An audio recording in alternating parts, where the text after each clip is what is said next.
Un día más tú has sido fiel, nos has guardado, nos has provisto, has bendecido nuestras vidas al darnos a Jesucristo, tu Hijo, nuestro Salvador. Pero también, Señor, nos has bendecido al darnos alimento, al darnos provisión, cuidado, al darnos vida, Señor, vida eterna y también vida material. Gracias, Dios, por toda tu bondad. Ahora, Señor, ayúdanos a aprender la enseñanza de este día, pues queremos ser buenos servidores fieles. Por favor, Señor, danos sabiduría, danos entendimiento. Abre nuestra mente y nuestro corazón a tu palabra. En el nombre de Jesús. Amén. Amén. Vamos a los principios bíblicos de liderazgo. Estamos viendo los sistemas internos. Ya sabe el repasito de cada clase, ¿no? Estamos hablando entonces de actitudes espirituales. Eso es lo que llamamos o lo que hemos considerado en la metáfora de Pablo allá en Corintios capítulo 12, versículo del 12 hasta el 27. Él habla del cuerpo de Cristo. Y tomando esa metáfora hemos empezado a ver cómo es un cuerpo, ¿no? Tiene una estructura que podríamos llamar o que bien llamamos esqueleto, pero también tiene sistemas internos que hacen que el esqueleto pueda moverse. Trayendo esa metáfora a la iglesia, hemos visto que hay una estructura que son principios bíblicos que son incuestionables y no cambiables, ¿verdad? Son principios que van a estar ahí, que siempre deben estar ahí y que nunca debemos cambiar. Bueno, los sistemas internos entonces vienen a ser estas actitudes espirituales que tienen un objetivo, y ese objetivo es poder ser no solo colaboradores, sino buenos colaboradores de Dios y fomentar en los creyentes a los que lideramos esas mismas actitudes que hay en nosotros, porque obviamente debe comenzar en nosotros esa actitud que queremos que se vea en nuestros hermanos que nosotros lideramos. Así es que estos son los sistemas internos y el propósito de esto es así. Ahora, las actitudes espirituales hemos dicho con anterioridad que son esas actitudes que dan vida al ministerio.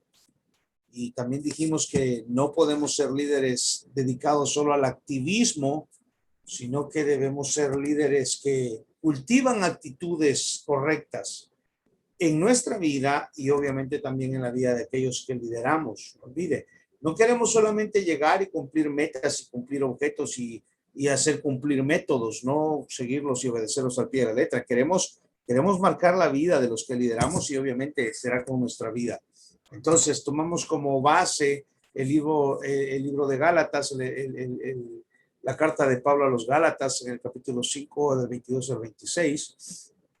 El texto dice: mas el fruto del Espíritu es amor, gozo, paz, paciencia, benignidad, bondad, fe, mansedumbre, templanza. Note cuántas cosas. Y luego dice: contra estas cosas no hay ley. Pero los que son de Cristo han crucificado la carne con sus pasiones y deseos. Si vivimos entonces por el Espíritu, andemos también por el Espíritu. No nos hagamos vanagloriosos, irritándonos unos a otros, envidiándonos. Entonces, dice Pablo, no nos hagamos vanagloriosos, envidiándonos unos a otros. ¿Cuál es la importancia de desarrollar las actitudes espirituales? Bueno, que las actitudes espirituales producirán respuestas correctas en el ministerio. Y desarrollar estas actitudes, aunque es difícil, es necesario. Un líder de la iglesia debe procurar hacerlo en cada una de las personas que está liderando. Por eso es un líder, ¿verdad? La meta de todo ministerio debe ser generar servidores, y esta palabra está entre comillas ahí, porque debemos entenderla, hermano. Ser un líder o ser un servidor no significa ser alguien superior, sino alguien que está a la disposición de los hermanos. Nosotros como líderes estamos a la disposición de aquellos que lideramos, y lo que queremos es que esas personas a las que lideramos se vuelvan servidores con actitudes espirituales correctas, recordando que el servicio a Dios no es un legalismo, es decir, no es un conjunto de leyes a cumplir, sino un privilegio, algo que debe llenarnos de gozo hacer. Y todo ministerio o servicio que podamos hacer o realizar, debemos hacerlo con mucha honra porque es para Dios. Entonces los colaboradores de Dios debemos desarrollar, practicar y fomentar actitudes espirituales correctas. De estas hemos visto ya varias en los principios bíblicos de liderazgo, 8 para ser exactos, me parece que son 12 o 14, pero digamos 8 ahorita. Obediencia y humildad, amor y unidad, disposición para servir y gozo, paz y gratitud. Y hoy vamos a ver la número 9 y la número 10. La número 9 es el dominio propio. Dominio propio. Un líder debe tener dominio propio. Ahora, ¿qué significa esta palabra, dominio propio? Bueno, esto significa sencillo. Significa que nos alejamos del pecado y hacemos solamente lo que es correcto. ¿Se da usted cuenta? Nos alejamos del pecado y hacemos lo que es correcto. A eso llamamos dominio propio. En 1 Corintios 9:24 y hasta el 10:1, el apóstol Pablo dice esto: ¿no sabéis que los que corren en el estadio, todos en verdad corren, pero solo uno obtiene el premio? Corred de tal modo que ganéis. Y todo el que compite en los juegos se abstiene de todo. Ellos lo hacen para recibir una corona corruptible, pero nosotros una incorruptible. Por tanto, yo de esta manera corro, no como sin tener meta. De esta manera peleo, no como dando golpes al aire, sino que golpeo mi cuerpo y lo hago mi esclavo, no sea que habiendo predicado a otros yo mismo sea descalificado. Quiero que vea esto. Pablo dice correr y luego dice, pero nosotros, ¿verdad? Hace un contraste, correr, y luego agrega también a los demás. Y dice, yo de esta manera corro. Ese nosotros ahí involucra a Pablo. Y usted puede ver que esto de tener dominio propio no es solamente para que un líder vaya y lo diga a sus liderados, ¿no? Sino que es algo que también lo incluye a él. Usted también está corriendo, entonces usted también ha sido llamado a una carrera. Y esto es increíble. Pablo dice allí en Corintios, hermano, que nosotros hemos sido llamados a una carrera, pero que la corremos para ganar. Ojo con esto, hermanos. Si usted está corriendo una carrera en Cristo para quedar descalificado, entonces usted está corriendo mal, está haciendo algo que al final no va a producir nada para su bienestar, nada para la gloria de Dios y nada para bien suyo, para bien propio. Entonces Pablo dice, oigan, hemos sido llamados a una carrera y nosotros corremos para ganar, no corremos para perder. Ahora, miren lo que él va a señalar ahí en Gálatas capítulo 5, versículo 7. Pablo dice ahí, vosotros corríais bien. ¿Quién os estorbó para no obedecer la verdad? ¿Se da cuenta? Pablo dice, ustedes iban por una buena carrera, llevaban una buena carrera, pero ¿qué fue lo que pasó? ¿Qué les estorbó para perder? ¡Ja! Increíble. Ustedes perdieron la carrera.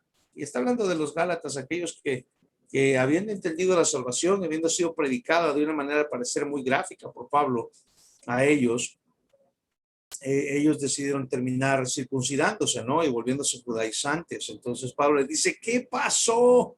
Ustedes iban bien en su carrera. ¿Qué les pasó? Ustedes, ¿cuál fue el obstáculo? ¿Qué fue el estorbo? ¿Por qué no obedecieron la verdad? Simplemente note que él está diciendo, ustedes corren, pero corren para ganar. Cuando ustedes desobedecen, cuando ustedes se apartan de la verdad, ustedes comienzan a extraviarse. Ustedes corrían bien, dice Pablo. ¿Qué les pasó?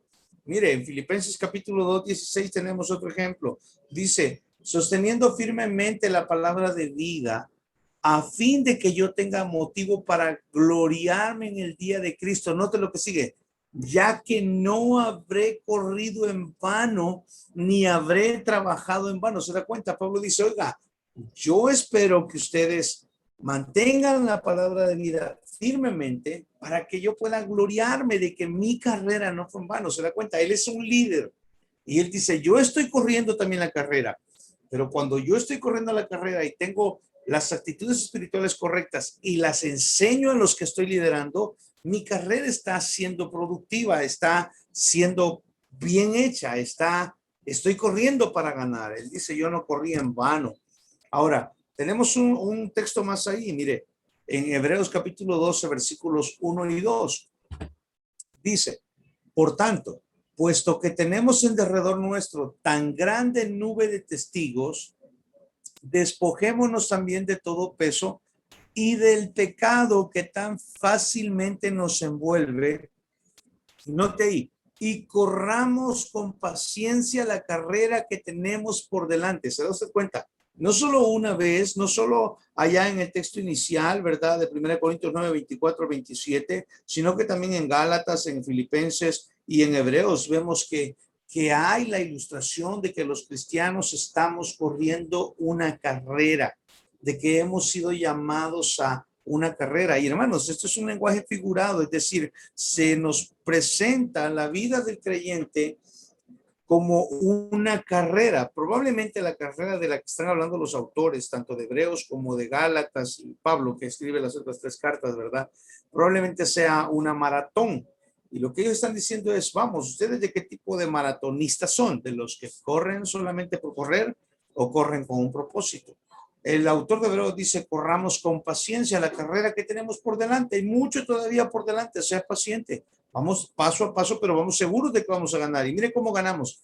Puesto los ojos en Jesús, autor y consumador de la fe, quien por el gozo puesto delante de él soportó la cruz, menospreciando vergüenza, y se ha sentado a la diestra del trono de Dios. ¿Qué le parece? El ejemplo más grande es Cristo Jesús. Ahora bien, entonces, hemos sido llamados, ya que entendemos eso, que hemos sido llamados a correr una carrera, surge una pregunta.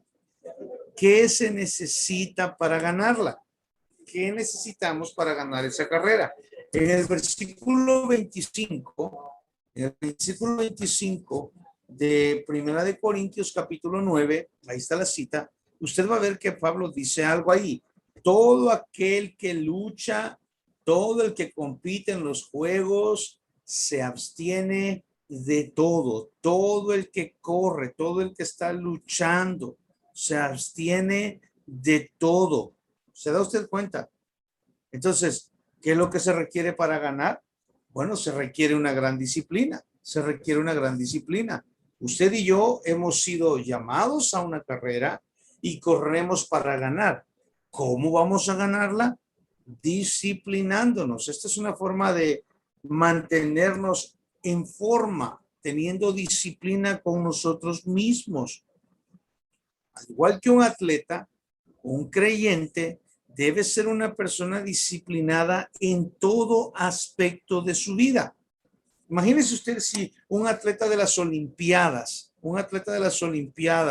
que piensa ganar en la disciplina de una maratón de 50 kilómetros, pero no cuida su dieta y tiene 20 libras más de sobrepeso. ¿Usted cree que lo va a ganar? Bueno, claro que no, obvio que no, no lo va a ganar. Y es la misma situación con el creyente. Todo el que compite en los juegos se abstiene de todo. Los cristianos también deben ser personas disciplinadas. No podemos ir cargando 50, 20 o 30 pecados ocultos y situaciones de pecado y creer que estamos corriendo una carrera correcta, porque no vamos a ganar, hermano. Lo que Pablo está diciendo es que debemos tener disciplina para mantenernos en forma. Dice ahí el texto, se requiere que un atleta luche genuinamente para ganar. Note. Y también, estamos en 2 Timoteo 2:5, y también el que compite como atleta no gana el premio si no compite de acuerdo con las reglas. Entonces, no solamente debemos tener una disciplina, sino que debemos ser genuinos al momento de luchar, al momento de batallar, al momento de liderar. Ahora, ¿a qué se refiere con esto de que tenemos que ser genuinos? Bueno, a que no podemos ganar haciendo trampa, hermano. No debe haber ese pensamiento en la mente de los cristianos. El dominio propio tiene que ver con todo esto, con saber que usted ha sido llamado a una carrera, con disciplinarse usted mismo, y como Pablo lo dice en unos versículos anteriores, ahí en la cita de Corintios 9, él dice, yo someto mi cuerpo de tal manera que sea mi esclavo, es decir, que me obedezca el cuerpo a mí, no que yo obedezca al cuerpo. Ahora, en el versículo 26, el apóstol Pablo dice, así que yo de esta manera corro. yo de esta manera corro, dice él, no como a la aventura, no como a la aventura, no corro a ver si sale, a ver si pega. Note ahí, yo de esta manera corro. La versión de la Biblia de las Américas dice, no como sin tener meta. Ah, ¿qué le parece? Él está seguro de que está corriendo hacia la meta. Él está seguro de que él no se está desviando. Entonces, él está siendo un corredor genuino. Él está cuidando no solo su disciplina, sino que también está cuidando que va corriendo sin atajos. Para que un atleta gane y su triunfo sea reconocido, debe ganar obedeciendo las reglas del juego. No puede salirse de las normas, no puede desobedecer las reglas.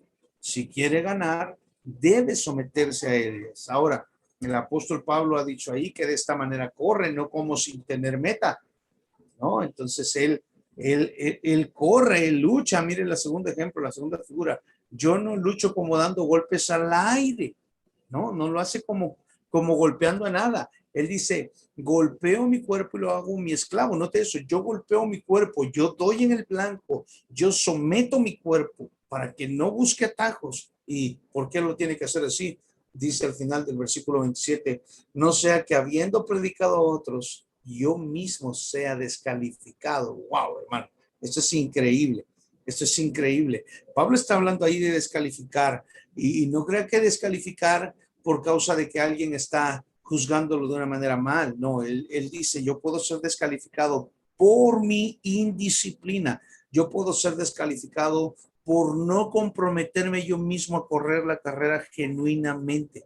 Yo puedo ser descalificado por causa de pecado en mi vida. Entonces, él no quería pecar. Él no quería la oportunidad de una victoria espiritual, mucho menos que un atleta quiera hacer algo que le pueda descalificar, ¿verdad? De acuerdo al ejemplo que él da. Pablo no quiere pecar, él no quiere una oportunidad perdida de obtener una victoria espiritual.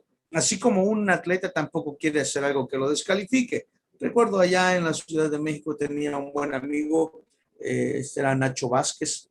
Nacho Vázquez es marchista, bueno, fue marchista olímpico, ahora yo creo que ya no, ya debe tener más de 50 años o como 50 años, pero en su juventud él fue marchista olímpico y hermano, cada vez, creo que fue a 3 Olimpiadas y cada vez que fue a las Olimpiadas durante 12 años, nosotros nos emocionábamos porque era alguien del barrio, era de ahí de la colonia donde nosotros vivíamos y nosotros decíamos, allá va Nacho y era increíble, hermanos. Nacho antes de irse a las Olimpiadas iba a beber una borrachera con sus amigos y para despedirse, ¿no? Porque iba a las Olimpiadas y le decía, bueno, como no regreso hasta dentro de 15 días o un mes, bueno, pues pongámonos una borrachera y adivine qué, Nacho nunca se llevó una medalla de las Olimpiadas, jamás. ¿Por qué? Porque él no corría genuinamente. Él era un buen corredor, él era un buen atleta, él se practicaba, pero era indisciplinado, había cosas ocultas ahí que él, no todos sabían, pero que lo hacían perder. Entonces, ¿se da usted cuenta por qué nosotros debemos tener dominio propio? Si usted sabe, ¿no? Usted ha visto alguna vez, yo creo que en la mayoría de deportes, pero hay un deporte en particular que es el deporte del fútbol americano. Yo espero que todos alguna vez lo hayan visto. Pero en el fútbol americano, todas las personas que van a jugar deben equiparse, deben ponerse hombreras, un protector en el pecho, un protector en la espalda, protectores en las piernas, deben llevar las medias correctas, los zapatos correctos, todo el casco, porque de no llevar eso, hermanos, de no llevar eso, ellos no podrán dar lo mejor de sí. Y no solamente no podrán dar lo mejor de sí, sino que ellos ellos serán lastimados, ellos serán dañados ellos mismos por no usar el equipo que ellos deben utilizar. Entonces, ¿se da usted cuenta qué pasaría con un equipo de fútbol americano o un jugador de fútbol americano que no se prepara, que no usa su equipo para ganar? ¿Se da usted cuenta? Bueno, Pablo dice aquí, hermanos, nosotros debemos correr de esa manera, debemos correr de esa manera. ¿Qué necesitamos para ganar esta carrera? Una gran disciplina, necesitamos luchar genuinamente para ganar y necesitamos también ser personas disciplinadas, golpear nuestro propio cuerpo, no sea que quedemos descalificados. Ahora, mire lo que Pablo dice, hermano. Si se imagina usted, acabo de hablarle de un jugador de fútbol americano. Él se prepara para ganar un trofeo que me encanta esto, lo aprendí en una película de niños, una película de carritos, donde un carro que es el campeón, ¿verdad? Supuestamente los carros hablan ahí, y este carro que ha sido el campeón 3 veces de una copa que se llama la Copa Pistón, y llega otro que es nuevo ganando la copa y le dice, wow, pero tú eres un ganador de la Copa Pistón. Y el carro mayor le dice, oh, no te preocupes por eso, que es una copa vacía. Wow, me encantó eso, hermano. Dije, es cierto, aquí todos luchan por algo vacío. Hermano, las Olimpiadas van por una medalla. Llaman la medalla de oro, pero la verdad es que no es de oro puro, es solamente un baño de oro.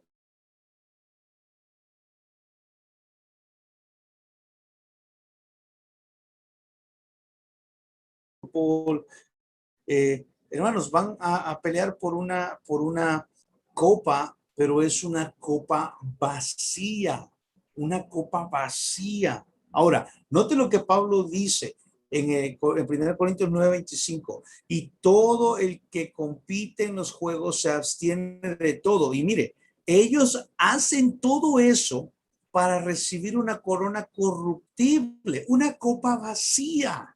Oh, increíble. Ellos van por algo que al final es corruptible, se va a quedar en este mundo, se va a corromper.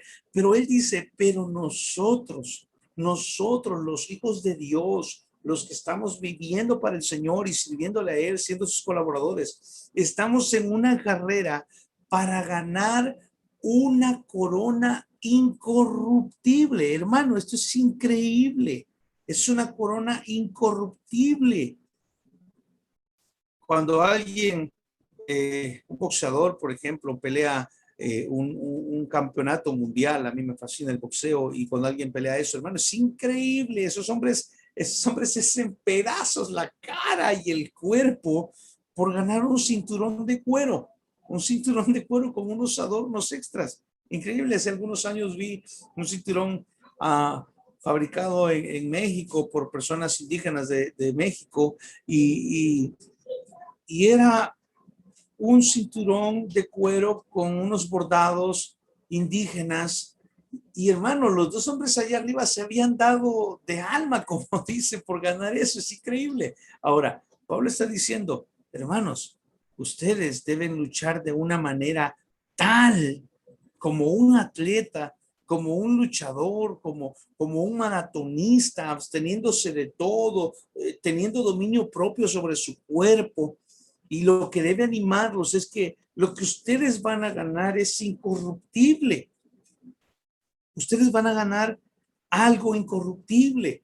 Ustedes tienen una guerra espiritual en el buen sentido de la palabra, una guerra espiritual por una corona incorruptible. Primera de Pedro lo llama también una herencia incontaminada e inmarcesible.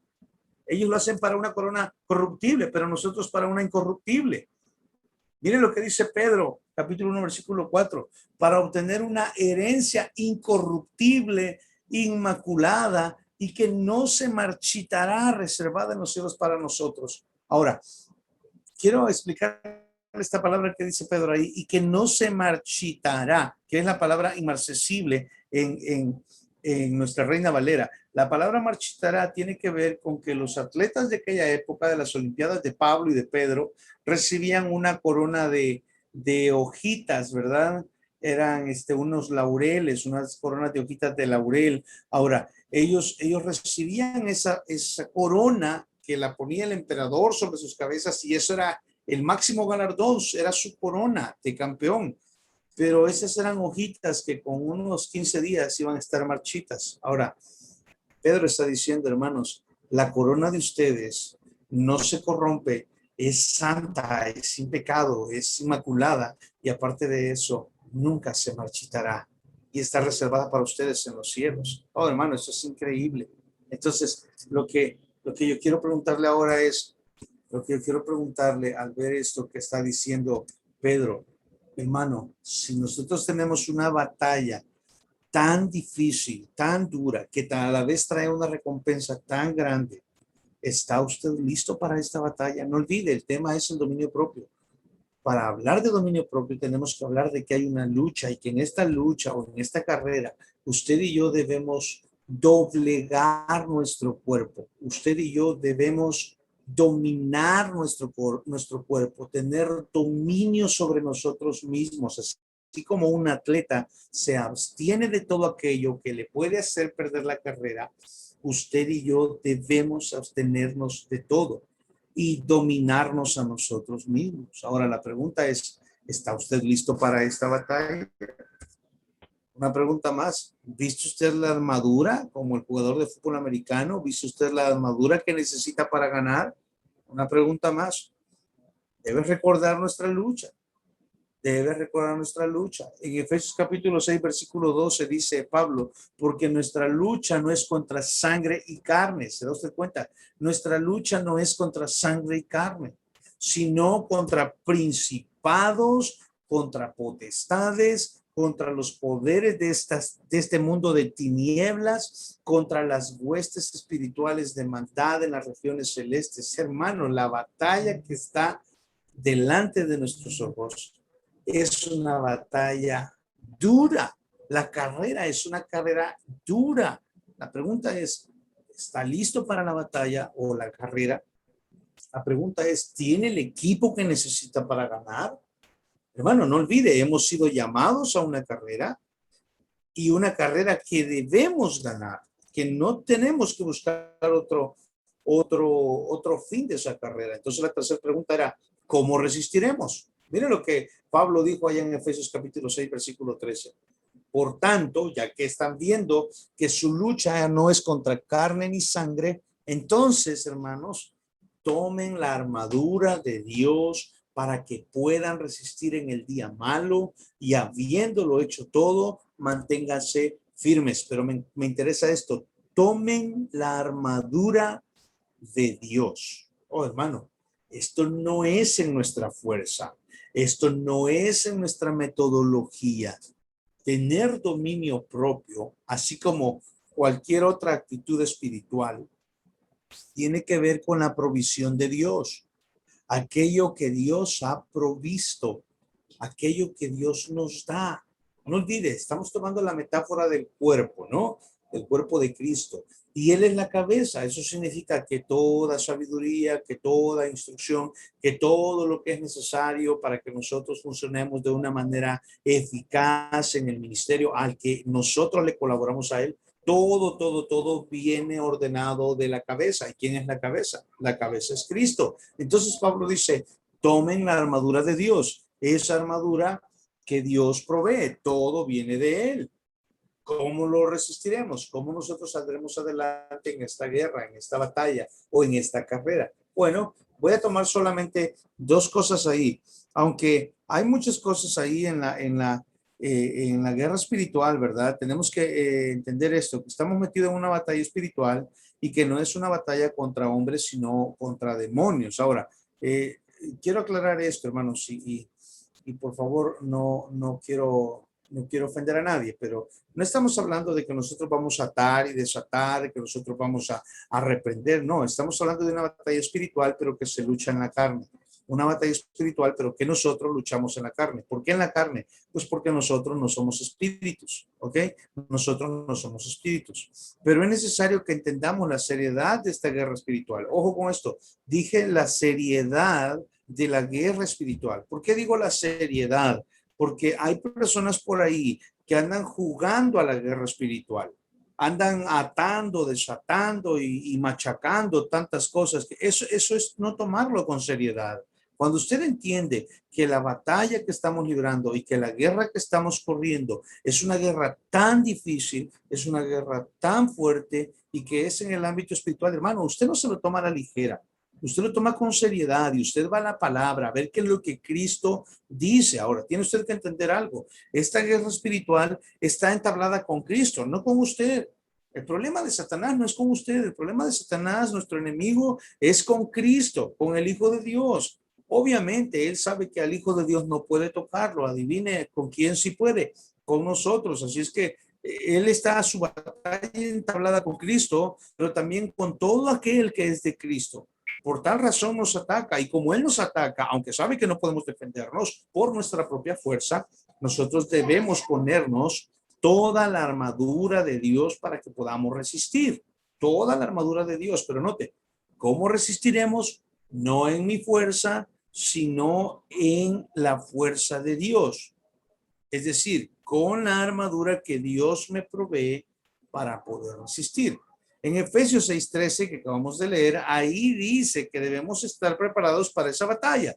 Ahora, quiero hacer mención enfática sobre solamente dos de los elementos de la armadura. Usted sabe, hay más, ¿no? Creo que son 6 o 7, pero yo voy a enfatizar hoy solamente dos, porque estos dos creo que son los más importantes. Todos son importantes, pero estos dos creo que tienen un lugar especial. Entonces, el primero de ellos es el cinturón de la verdad. Eso dice Efesios capítulo 6:14. Ceñida vuestra cintura con la verdad. Note eso. Cuando Pablo dijo estas palabras, él tenía en mente un soldado romano que estaba preparándose para la batalla. Y ellos vestían con vestido, usted lo sabe, ellos no usaban pantalones. Entonces, cuando un soldado entraba a la batalla sin el cinturón, eso significaba que su ropa, su vestido, flotaba libre por el aire y alrededor de él. ¿Y eso qué significaba? En primer lugar, estorbaba sus movimientos. Segundo lugar, le podía causar la muerte y también le hacía vulnerable, ya que su enemigo lo podía tomar de su ropa y hacerle caer. Para evitar todo eso, el soldado romano utilizaba un cinturón que le mantenía la ropa sujeta al cuerpo. No, te estoy dando el contexto, el contexto histórico de esta frase. ¿Por qué Pablo usó esta frase de el cinturón de la verdad? ¿Por qué él ilustra con un cinturón? Bueno, porque él está hablando de una batalla encarnizada y él dice, a menos que ustedes se aten todo aquello que les estorba para luchar, a menos que ustedes lo hagan, ustedes no podrán ganar esa batalla. Entonces, para evitar esto, el soldado, todo lo que dije antes, que podía caer, que podía enredarse, que por su contrincante podía agarrarlo por su ropa, y enredarlo, botarlo y matarlo, para evitar todo esto, el soldado usaba un cinturón que le mantenía la ropa sujeta al cuerpo. Pablo usó esta figura y le llamó el cinturón de la verdad. Él lo asoció con un compromiso sincero y firme a la autodisciplina. Él lo invitó, él lo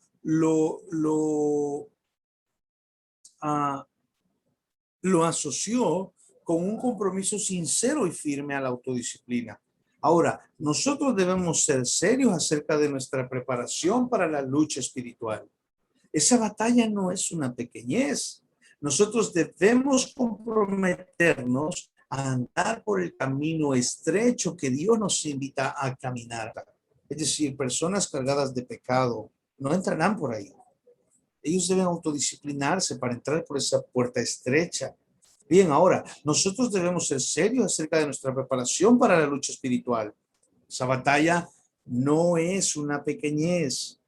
Usted y yo debemos comprometernos, oiga esto, a esto llamamos dominio propio, un compromiso a andar por el camino estrecho que Dios nos ha invitado a caminar.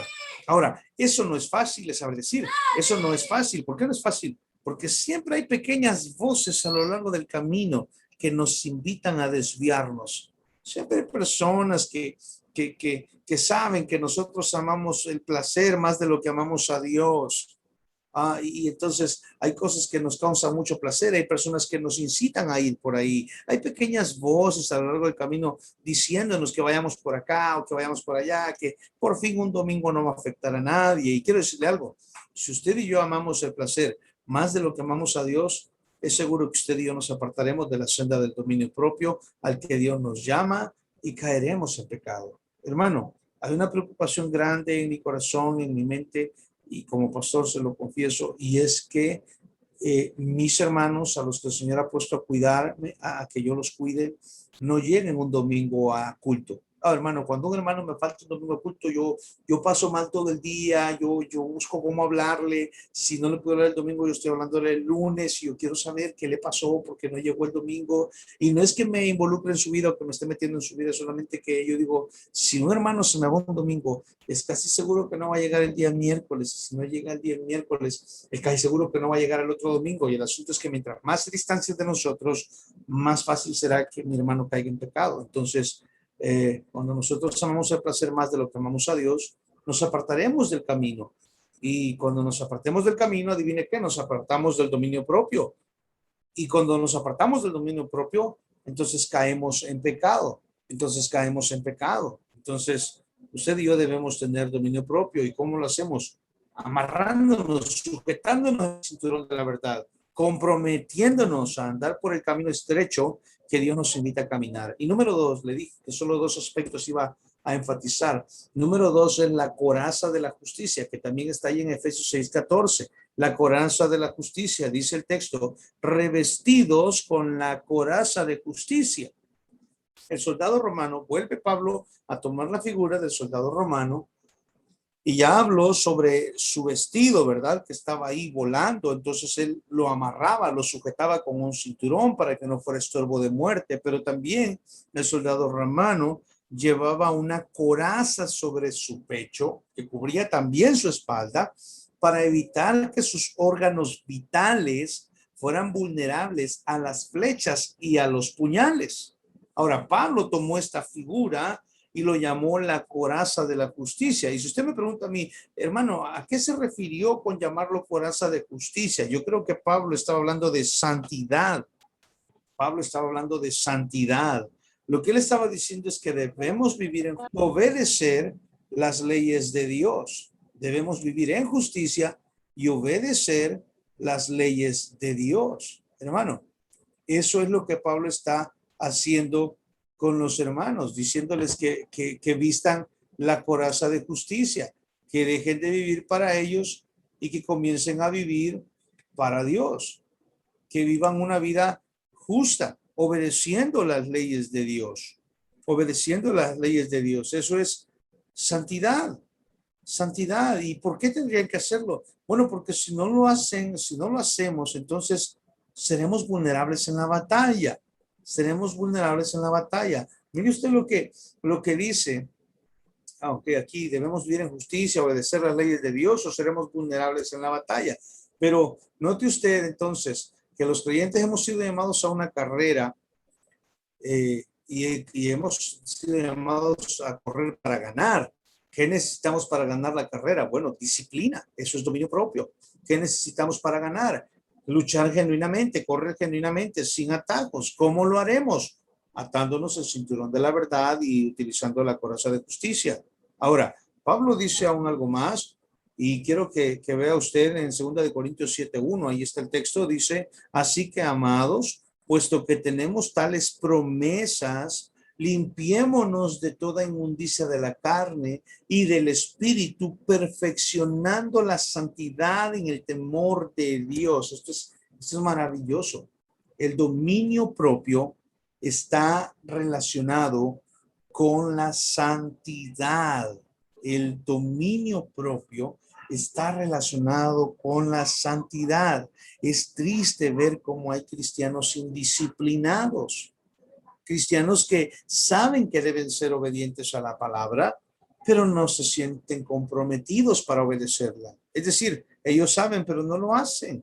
Ellos saben, pero no lo hacen. Hermano, no olvide, el dominio propio está relacionado con la santidad. Mire un texto más en Filipenses capítulo 4, versículo 8. Dice ahí, por lo demás, hermanos, todo lo que es verdadero, todo lo digno, todo lo justo, todo lo puro, todo lo amable, todo lo honorable, si hay alguna virtud o algo que merece elogio, en esto meditar. Note, todo lo digno, todo lo puro, todo lo justo, todo lo amable, todo lo honorable, en esto pensar. Eso es lo que está diciendo Pablo, en esto pensar. Entonces, el dominio propio está relacionado con la disciplina y con la mente. Está relacionado con la mente. Hermano, Mire lo que dice Proverbio, capítulo 23, versículo 7. Porque cuál es su pensamiento en su corazón, tal es él. ¿Qué le parece? El dominio propio relacionado con la mente. Entonces no olvide, cuando hablamos de dominio propio, estamos hablando de una vida sujeta a las verdades de la palabra de Dios. Estamos hablando de una vida que manifiesta santidad y estamos hablando de una vida que manifiesta una mente como la mente de Cristo. Eso dice la Biblia que tenemos, ¿no? La mente de Cristo. Yo espero en el Señor que eso sea verdad en nuestras vidas, que eso sea verdad en nuestras vidas, porque el dominio propio está relacionado con la mente, de acuerdo a Proverbios 23:7. Pues como piensa dentro de sí, así es él. El dominio propio está relacionado con la mente. Entonces, ¿cómo logramos llegar a esto? Bueno, una vida pura y con dominio propio viene como resultado de estar sujeto a la palabra de Dios o de estar saturados con la palabra de Dios. Mire lo que dijo el salmista. El salmista dijo ahí en el Salmo 119, que es una alabanza a la palabra de Dios. Él dijo, en mi corazón he atesorado tu palabra para no pecar contra ti. ¿Se da usted cuenta qué es lo que produce el aborrecer el pecado contra Dios? Amar su palabra, atesorar su palabra. Entonces, una vida pura y con dominio propio, una vida en santidad y una vida que es gobernada por la mente de Cristo y no por la mente del hombre, viene como resultado de estar saturado con la palabra de Dios. Hermano, este es un principio que usted y yo debemos buscar cumplir. Por otro lado, mire, aquí, Pablo también habló del tema. ¿Y qué dijo Pablo? Bueno, Pablo dijo que la palabra de Cristo habite en abundancia en vosotros. Note, que la palabra de Cristo habite en abundancia en vosotros. ¿Por qué dijeron esto el salmista y Pablo? Bueno, porque la palabra de Dios es la fuente de la disciplina y debemos dedicarnos fielmente a conocerla. Oh, hermano, me encanta a mí cuando tengo ahí tiempo con los alumnos, porque ellos quieren cada día saber más de la Biblia. Digo, ellos preguntan teológicamente, ¿no? Y dicen, pastor, yo quiero saber esto, yo quiero saber aquello otro. Y hermano, me encanta. Ellos aman el conocimiento, pero a veces me preocupa porque les digo, hermanos, yo no quiero estar haciendo cabezones. Yo quiero que ustedes realmente estén queriendo conocer la Biblia, para amar la Biblia y para que la Biblia habite en ustedes, de manera que ustedes sean un testimonio vivo de lo que es ser un cristiano genuino, de lo que es ser un líder genuino, de lo que es ser alguien que tiene estas actitudes espirituales y que las manifiesta, y a la misma vez que las manifiesta, las enseña a otros para que otros sean exactamente igual que ellos. Oh, hermano, eso es lo que debemos hacer, conocer la palabra de Dios porque ella es la fuente de la disciplina y dedicarnos a ella. No ceda al clamor del mundo. ¿El mundo qué dice? El mundo le dice, oye, ven aquí, oye, ven aquí. Bueno, no ceda al clamor del mundo que le dice, ven aquí y disfruta de la vida. Si usted se entretiene con películas sucias y con actividades pecaminosas, usted no se ha entregado por completo a la manera de vivir a la que Dios le está llamando. Escucho muchos razonamientos que hacen algunos cristianos para justificar sus actividades cuestionables. La mayoría de los hombres, todos nosotros, siempre tendremos una excusa, siempre tendremos una justificación. Cuesta mucho para un soberbio como nosotros decir yo me equivoqué, yo cometí el pecado, yo erré. Siempre buscamos una justificación. Pero la verdad es que después de escuchar tantos razonamientos para justificarse, ya no hay razonamiento que me impresione. Hermano, ya alguien puede llegar con la mejor historia, pero ya no me impresiona. ¿Sabe por qué? Porque me he dado cuenta que muy difícil es para un ser humano reconocer su pecado. Y más aún para aquellos que creemos que somos líderes y que por ser líderes estamos en un lugar especial. No, hermano, no estamos en ningún lugar especial. Estamos en el mismo lugar que los demás y siendo que nosotros somos líderes, somos los primeros en que debemos aprender este tipo de cosas, a tener dominio propio. No debemos meternos en áreas grises. Cuide eso.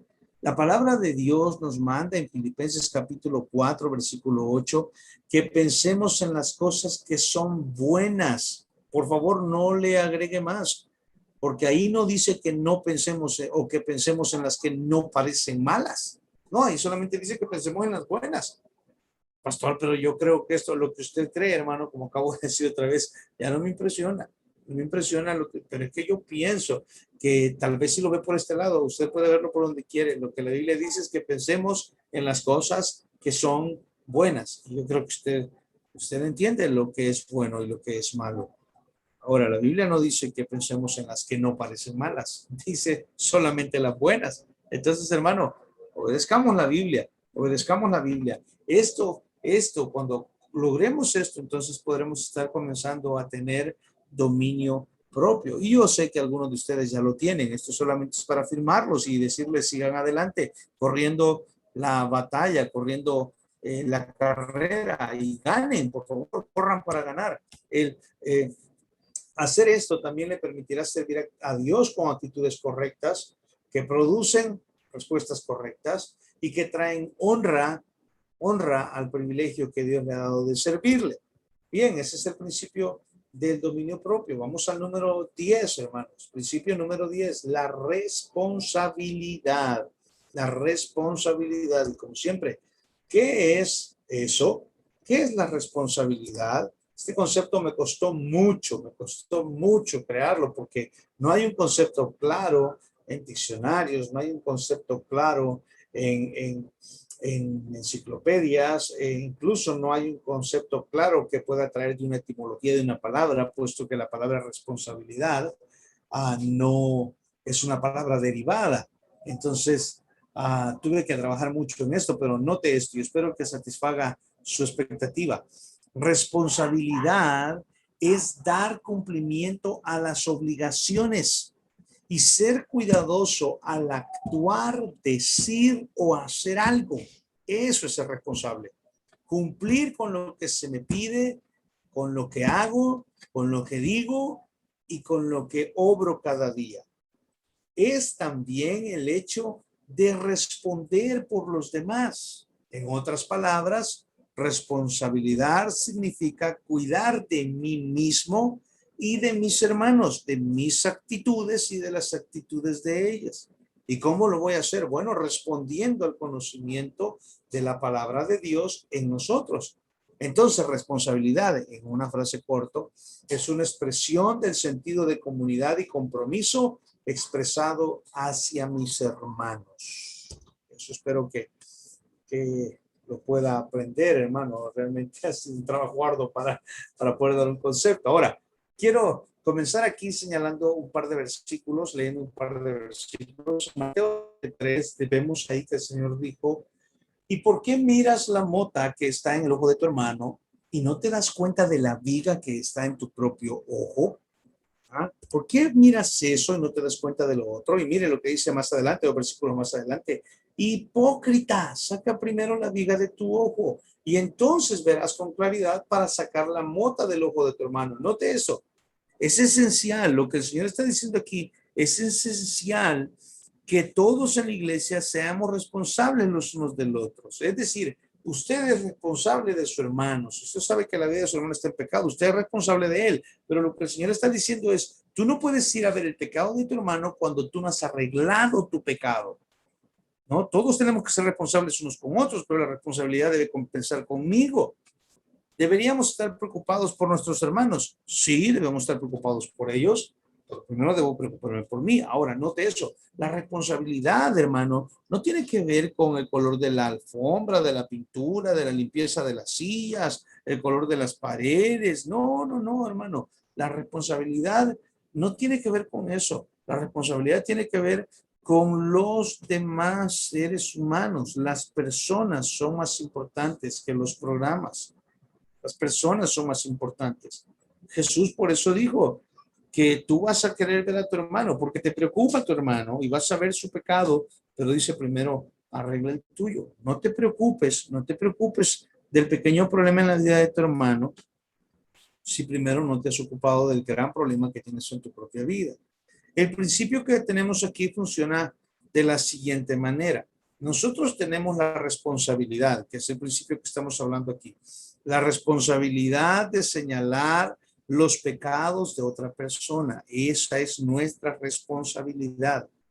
Pero antes de que podamos hacer eso, debemos arreglar nuestro propio pecado. Eso es lo que nos enseña el versículo 3 y el versículo 5. Entonces, apliquemos el principio de responsabilidad. Supongamos esto. Supongamos que alguien que usted conoce en su iglesia deja de asistir al culto.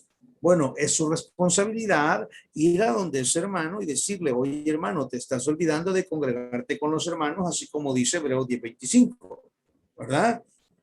Te está olvidando de eso. Es su responsabilidad hacerlo. Es su responsabilidad decirle, oye, tú debes ser más fiel en cuanto a adorar con el pueblo de Dios. Oye, tú no puedes estar faltando tanto. Esa es su responsabilidad. Ahora, usted podrá decir, pastor, pero ¿quién soy yo para ir y decirle eso al hermano? Yo también tengo problemas con mi vida. Bueno, eso no le quita a usted la responsabilidad de cuidar a su hermano, quiero decirle. Lo que trae es más responsabilidad a usted, porque usted ahora tiene que limpiar su vida, trabajar con los problemas de su vida y luego ir y socorrer a su hermano. Ir y mostrar responsabilidad por su hermano. Entonces, quite la viga de su ojo, ¿verdad? Y una vez que lo haya hecho, vaya. Perdón, hermanos. Vaya y abre al otro hermano y señale el pecado del hermano. Ahora, hay dos cosas. Hay dos aspectos que la responsabilidad requiere antes de que podamos practicarla. Número uno, la responsabilidad ante los demás requiere que usted y yo seamos puros. Seamos puros. Mire lo que dice Gálatas capítulo 6, versículo 1. Hermanos, aun si alguno es sorprendido en alguna falta, vosotros que sois espirituales, restaurarlo en un espíritu de mansedumbre. Note eso, con pureza. No somos espirituales para ir y gritarle, no. No somos espirituales al ir y señalar su pecado desde el púlpito, no. Es con pureza, hermano, tratando, dándole honor a nuestro hermano que está en pecado. Y mire por qué razón. Dice Pablo a los Gálatas, considérate o mirándote a ti mismo, no sea que tú también caigas en pecado, no sea que tú también seas tentado. ¿Se da usted cuenta? ¿Se da usted cuenta? Entonces se requiere que la persona que quiera ayudar a otros a caminar en obediencia con el Señor, esa misma persona camine en obediencia. En Mateo 18:15 dice, por tanto, si tu hermano peca, ve y reprenderlo a solas. Si te escuchas, ganado a tu hermano. Pero mire el ejemplo aquí. Si un hermano de la iglesia peca, hermano, con pureza, acérquese a él o a ella y a solas y en privado señale su pecado. Porque usted no quiere que toda la iglesia se dé cuenta del pecado. Usted lo que quiere es que su hermano o su hermana salga de pecado.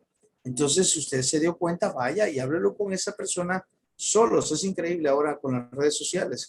He visto a varias personas que se tiran pedradas por todos lados ahí en las redes sociales.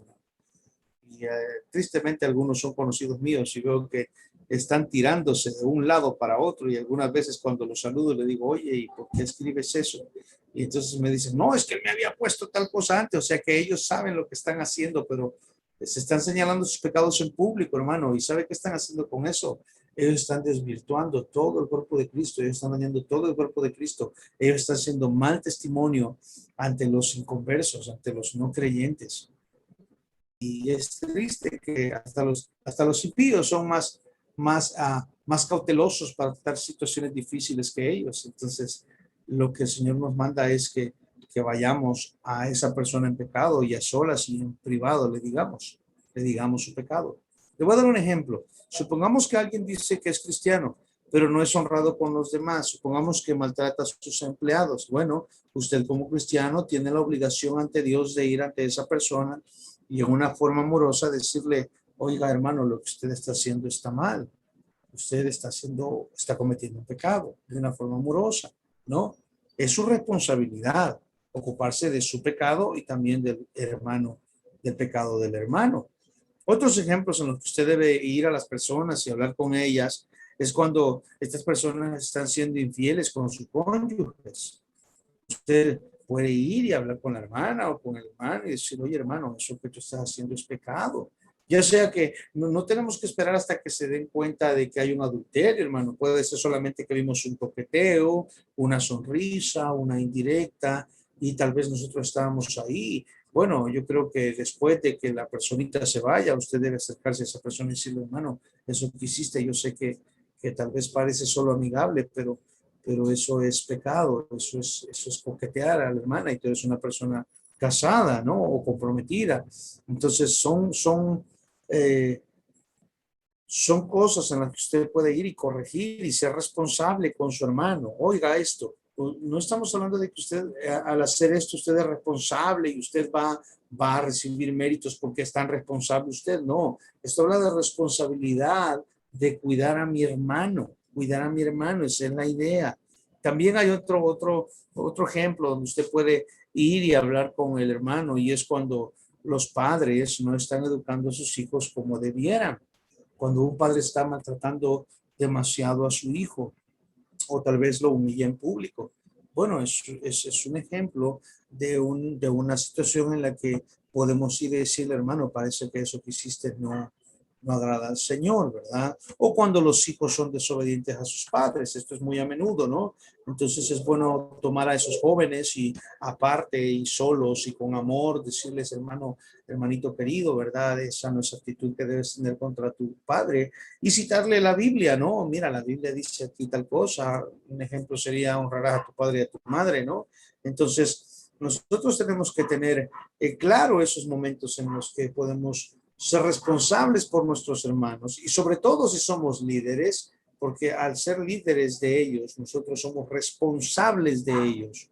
En Gálatas capítulo 12, versículo 11 y al 14, usted ve a Pablo reprendiendo a Pedro. Mire lo que dice ahí, pero cuando Pedro vino a Antioquía, note, me opuse a él cara a cara porque era de condenar. Y luego está todo lo que él dice, ¿no? Es que Pedro, cuando no estaban los judíos, comía en cualquier mesa, pero cuando vinieron los judíos, él no se quería mezclar con nadie. Ahora, Pablo lo reprendió públicamente y usted dirá, vaya pastor, ahí está un ejemplo de que puede ser público. Bueno, este fue una reprensión pública porque Pedro estaba haciendo algo que no era bueno. Ahora, note esto, quiero hacer un poquito de énfasis en esto. Pedro es un líder y Pablo también es un líder. Y ahora, ¿por qué quiero hacer énfasis en esto? Porque el que seamos líderes no significa que estamos exentos de la reprensión. Si hay necesidad de reprender a un líder, y yo creo que por eso pasó Gálatas 2, 11 y 14, yo creo que por eso el Señor permitió que fuese así, es porque cuando un líder está en pecado, lo mejor es que se le reprenda en público. ¿Y eso por qué?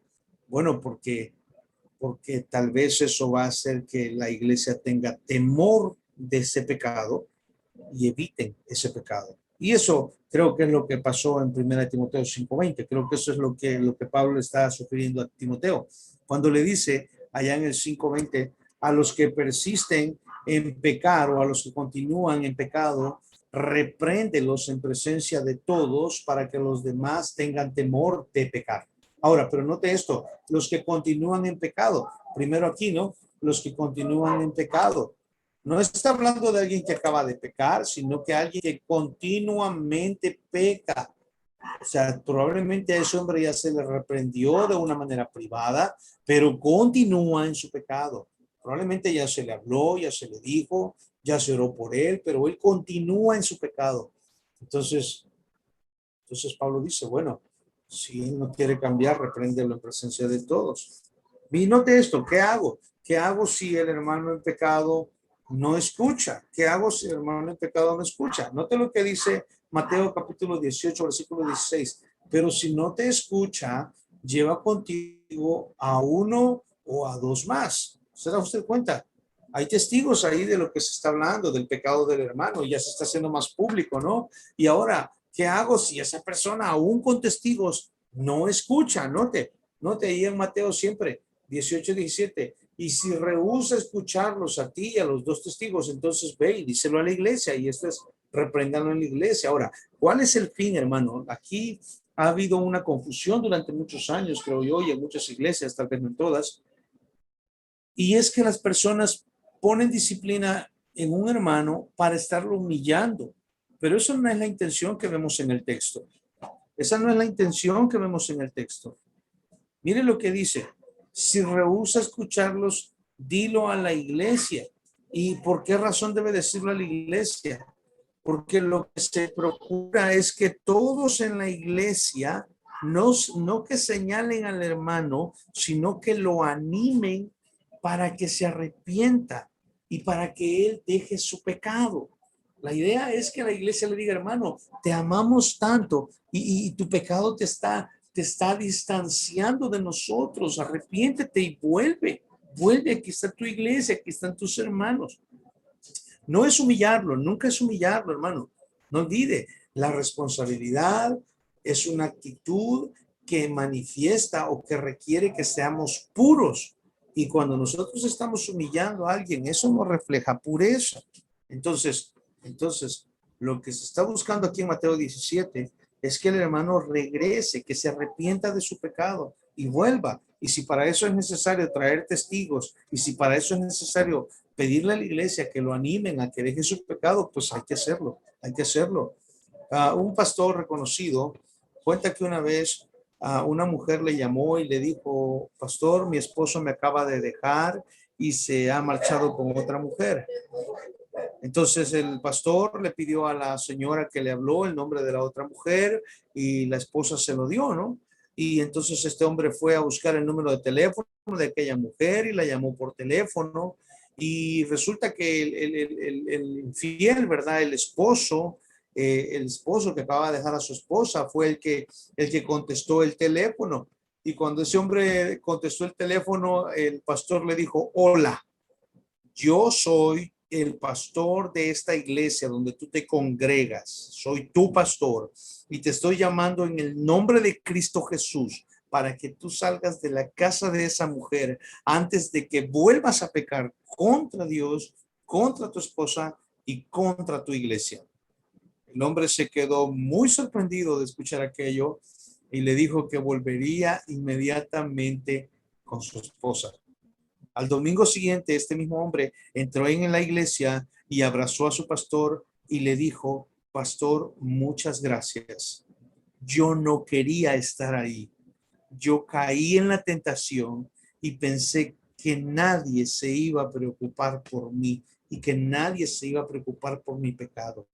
Pero gracias, porque usted me enseñó que sí está cuidando de mí. Wow, hermano, si usted se da cuenta, ese hombre no quedó a un lado por su pecado, o ese hombre no quedó a un lado porque fue amonestado. Por el contrario, fue la amonestación lo que le ayudó a regresar a la comunión de los santos en su iglesia. Fue la amonestación la que le ayudó a regresar a la obediencia de la palabra del Señor. Hermano, a veces un cristiano hará cosas que no quiere hacer, y eso requiere que se le amoneste, pero de una manera amorosa, que otro cristiano vaya y que le saque de su situación de pecado. Si usted recuerda, el mismo apóstol Pablo dijo en alguna ocasión que él luchaba contra el pecado. ¿Se acuerda usted? Pablo dijo allá en Romanos 7:15. Perdón, aquí ya me atrasé con esto. Okay. Pablo dijo en alguna ocasión que lo que hago no lo entiendo, pues no hago lo que quiero, sino lo que aborrezco, eso hago. Esa clase de confrontación, cuando uno confronta a alguien en pecado, no se tiene la intención de invadir la privacidad de las personas, sino la intención es ayudarlas en su lucha contra el pecado. Entonces la responsabilidad nos lleva a que nosotros nos interesemos en las vidas de otros, en que tengamos responsabilidad unos para con otros. Esa es la razón por la que la comunión es importante. Número dos, en el aspecto espiritual de responsabilidad. La responsabilidad involucra el unos a otros de las escrituras. Vamos acá. La responsabilidad involucra el unos a otros de las escrituras. Unos a otros de las escrituras. Usted ya la vez pasada lo invité, vaya y busque en su Biblia cuántas veces aparece esa frase. Y bueno, eso es parte de la responsabilidad. Esa frase está involucrada en la responsabilidad. En primer lugar, estamos llamados a exhortarnos unos a otros. Estamos llamados a exhortarnos unos a otros. Eso dice Hebreos 10:24. Mire lo que dice. Y considerémonos cómo estimularnos unos a otros al amor y a las buenas obras. Estamos llamados a exhortarnos.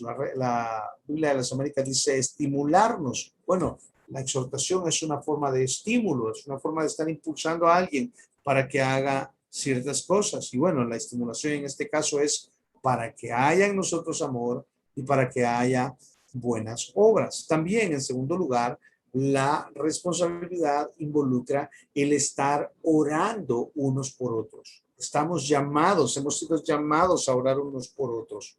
Miren lo que dice el texto ahí. Y considerémonos, hasta ya lo vimos, estamos llamados a orar unos por otros. Ahora, nota el texto en Santiago capítulo 5, versículo 16. Por tanto, confesaos vuestros pecados unos a otros, y note esto, y orad unos por otros, para que seáis sanados. La oración eficaz del justo puede lograr mucho. Ahora, quiero aclarar aquí, la palabra sanados en este texto no está hablando de enfermedad, hermano. No está hablando de una enfermedad física. Y alguien dirá, no, pero si ahí dice sanado, sí, hermano, pero una palabra se entiende en el contexto en el que está escrito. Y note que el tema es confesión de pecados. Entonces, cuando oras, seréis sanados ¿de qué? De tu pecado. Entonces, lo que está hablando es salvación de pecado, hermano. Cuando ora uno por otro, cuando estamos orando los unos por los otros, y en particular cuando es por pecados, bueno, nosotros seremos sanados de nuestro pecado, seremos limpiados de nuestro pecado. Entonces estamos llamados a orar unos por otros. Número 3, estamos llamados a amarnos unos a otros. Note lo que dice ahí en Gálatas capítulo 5, versículo 13. Porque vosotros, hermanos, a libertad fuisteis llamados, solo que no uséis la libertad como pretexto para la carne, sino servíos por amor los unos a los otros. Note, servíos por amor los unos a los otros. Ahora, esta palabra servíos ahí no es la palabra diaconía, es la palabra duró. Esto significa esclavizaos por amor. Esto es increíble, hermano. Lo que Pablo está diciendo es que nos debemos amar unos a otros de tal manera que estemos dispuestos a ser esclavos los unos de los otros. Es un amor sacrificial. Hermano, estamos llamados a amarnos de esa manera. Mire un texto más en Efesios capítulo 4, versículo 2. Con toda humildad, mansedumbre y paciencia, soportándose unos a otros en amor. ¿Se da usted cuenta qué clase de amor debe ser? Un amor que soporta el rigor, un amor paciente, un amor manso, un amor humilde. Eso es lo que somos llamados a amarnos unos a otros. A un texto más, mire, un texto más en Primera de Pedro 1:22, puesto que en obediencia a la verdad habéis purificado vuestras almas para un amor sincero de hermanos, amaos unos a otros entrañablemente de corazón puro. Pero note esto, hermano. Dice, si en obediencia a la verdad habéis purificado vuestras almas. Entonces, dele vuelta a esto. Si tú no amas entrañablemente de corazón puro, Lo que está diciendo es que tú no has purificado tu alma en obediencia a la palabra de Dios. Increíble, hermano. Increíble. La palabra de Dios, cuando hablamos de responsabilidad, involucra el unos a otros, el amarnos unos a otros. Número 4, estamos llamados a enseñarnos unos a otros. Mire lo que dice en Colosenses capítulo 3, versículo 16. Que la palabra de Cristo habite en abundancia en vosotros, con toda sabiduría, enseñándoos unos a otros. ¿Se da cuenta? Somos llamados a enseñarnos unos a otros, hermanos. Me encanta esto, porque no somos llamados a aprender unos para estar sobre otros y para que los demás nos sirvan a los que sabemos. No, estamos llamados a aprender para enseñar. Y esta es la motivación que debe llevar o debe dominar nuestro corazón. Aprender para enseñar a otros, hermanos. Aprender para compartir. Aún más, ve aquí, estamos llamados a edificarnos unos a otros. Estamos llamados a edificarnos unos a otros. Vean lo que dice el texto en Romanos 15:14.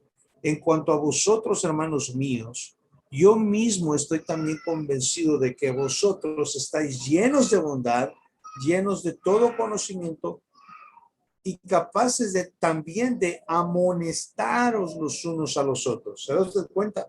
La palabra amonestar aquí tiene el sentido de edificar o de señalar un error con el fin de que se corrija y ese hermano pueda crecer, pueda madurar en la fe. Pueda madurar en la fe. La idea de amonestar aquí no es regañar, sino es como voy a poner este ejemplo y espero me lo comprenda. Es como cuando el árbitro en el partido ve que hubo una falta, el árbitro de fútbol ve que hubo una falta y solamente saca la tarjeta amarilla. Eso no es para que este hombre se vaya de la cancha, esto solamente es para que ese hombre corrija su manera de jugar y sepa que lo están observando. Bueno, Pablo dice en Romanos que sabiendo que somos sabios, que estamos de bondad, que estamos llenos de conocimiento, somos capaces de edificarnos unos a otros, de amonestarnos con el fin de crecer. En Colosenses 3:16, una vez más, Pablo dice, ya que la palabra habita en abundancia en ustedes, con sabiduría, ustedes son capaces de amonestarse unos a otros. Note eso. De otra vez, la palabra amonestar en este contexto, una vez más, significa edificarse. Entonces, hermanos queridos, estos son los principios bíblicos de liderazgo. Estas son las cosas que forman la vida de la iglesia. Obediencia, humildad, amor, unidad, disposición para servir, gozo, paz, gratitud, dominio propio, responsabilidad. Estos son principios bíblicos de liderazgo. Las cosas que forman la vida de la iglesia. Que Dios les bendiga a todos.